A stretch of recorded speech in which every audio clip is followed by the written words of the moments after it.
The baby has finally fallen asleep, and you can now sit down and relax. You leave the bedroom door ajar just in case the baby wakes up. You sit down and relax when you notice some movement coming from the bedroom, from the corner of your eye. You get up to investigate and slowly open the door. The figure of a woman dressed in a long white gown suddenly appears before you and walks across the room. She then disappears. Welcome to Ghost Tales by the Fireside. I'm your host, Clem Dalloway, and this episode is part 2 of Haunted Redditch, a collection of ghost stories that I've collected from my hometown over the last 20 years. In this episode, I'll be covering the areas of Headless and Smallwood. Headless Cross is in the southwest of Redditch. The origin of the name has been lost in time, but it first appeared in a manuscript in 1275 as Headley, and was written as Headless Cross in the 19th century. Some historians believe that there was a clearing in Saxon times, and it was named after the chieftain Hedda. Others believe that the area was named after a farm, where Gaynor Drive is today. Another thought is that the name came from a cross which once stood in the area, which may have been taken down during some religious conflict. One theory suggests that the name is from the reference to an old folk tale of a headless horseman who rides through the local roads. The band Black Sabbath released an album titled Headless Cross, which included a song with the same title. It's claimed that it was based on a true story where people went up to the hill of the Headless Cross, where they prayed to God for help during the Black Death, but no one survived. In 1995, a young family moved into a house on Feckenham Road in Headless Cross, until they couldn't cope with the many supernatural disturbances and they had to move out. At first, it was just every now and then, when they would see someone in the living room. It would only be a quick glimpse, and the figure would then disappear. It didn't even stay long enough for them to be able to describe what it looked like. Over a few weeks, the figure started to appear in the attic bedroom, and the kitchen too, but now it was manifesting for longer. They described the apparition as a very tall man dressed in black, wearing a wide-brimmed hat. One thing that really stood out was the buckles on his shoes and his belt.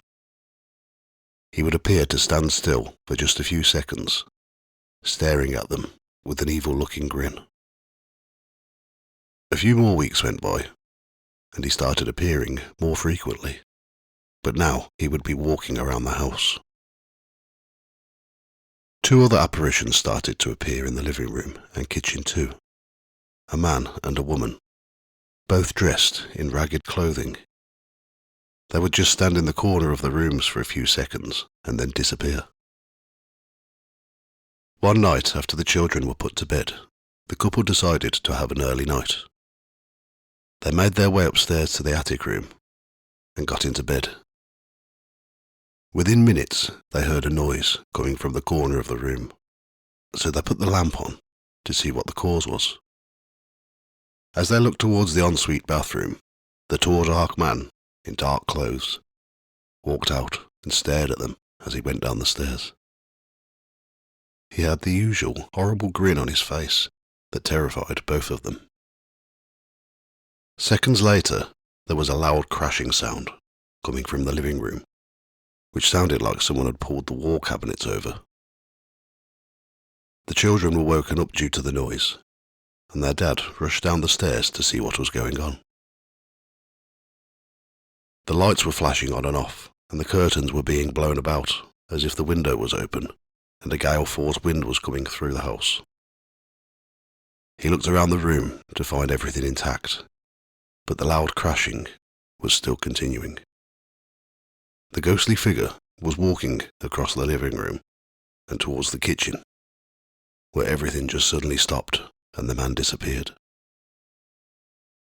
They got out of the house and stayed at one of their parents' houses for the rest of the night. The next day, they visited the local church and asked for guidance from the vicar, who arranged to visit the house and give it a blessing. They went back to their house that day, and all was calm.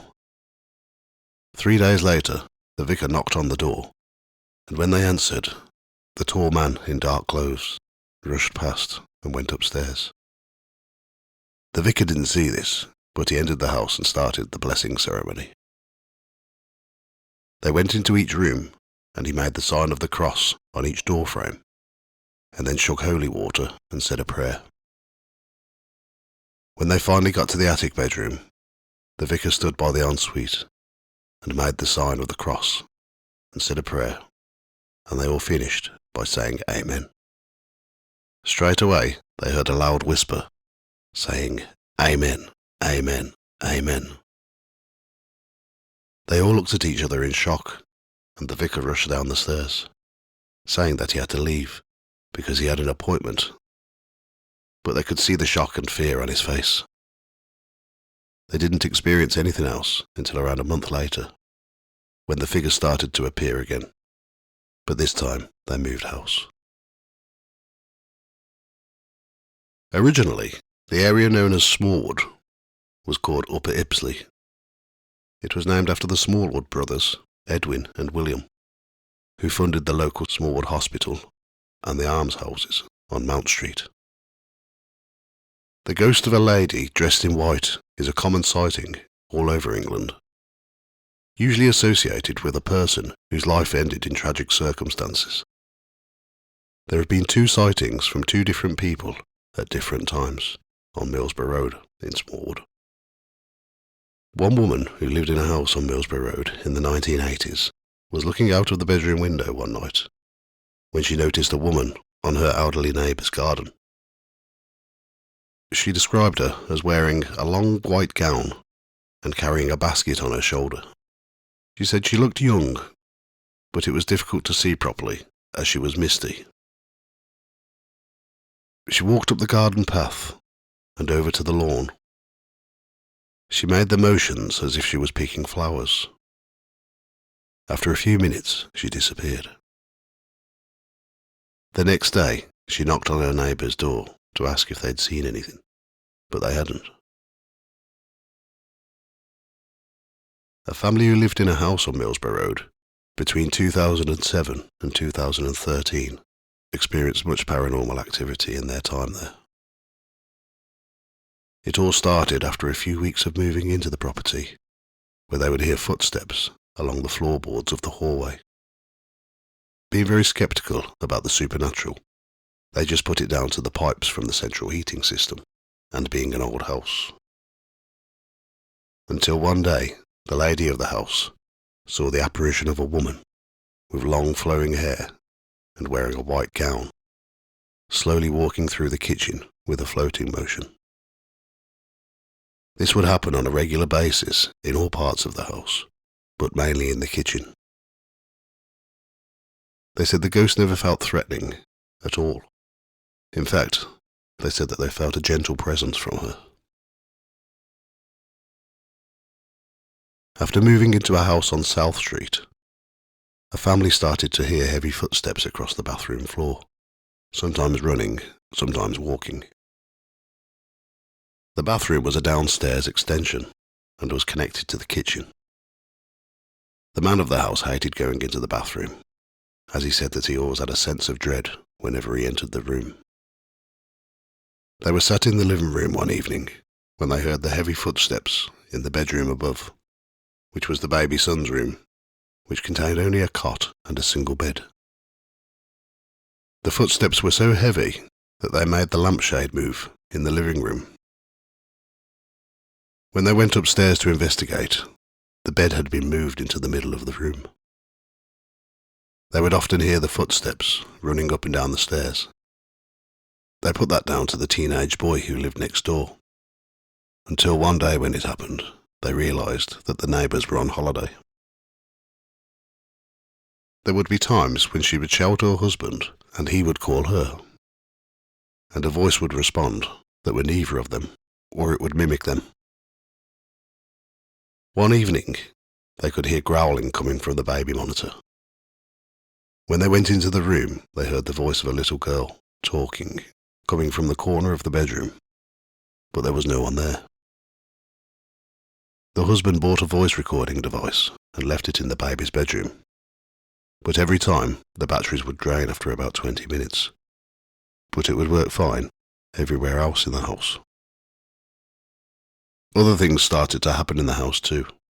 Shadows walking on the stairs, things moving around the house when no one had touched them, and the cats used to attack things that were unseen to them. After doing some research on the history of the road, they found that during World War II, a German bomber was aiming for one of the nearby factories. It missed its target and hit a house, killing a father and his children. There is now a park in memorial to the people who died in the houses that were hit. The amount of paranormal activity that has been experienced in the almshouses is breathtaking, with many people reporting the exact same phenomena. One young lady lived in the almshouses between 2012 and 2013, when she had her first baby. After a few months of living there, all had been quiet until one day when she was feeding her baby and singing to him as he ate. She suddenly heard a loud shush coming from the serving hatch, which leads to the kitchen that was behind her. That same night, a large cupboard in the kitchen kept opening. She thought it was just a fault with the cupboard and carried on to bed. That night, she was lay asleep in bed when she was suddenly woken up by something that she couldn't see, but she could feel it was there, watching her.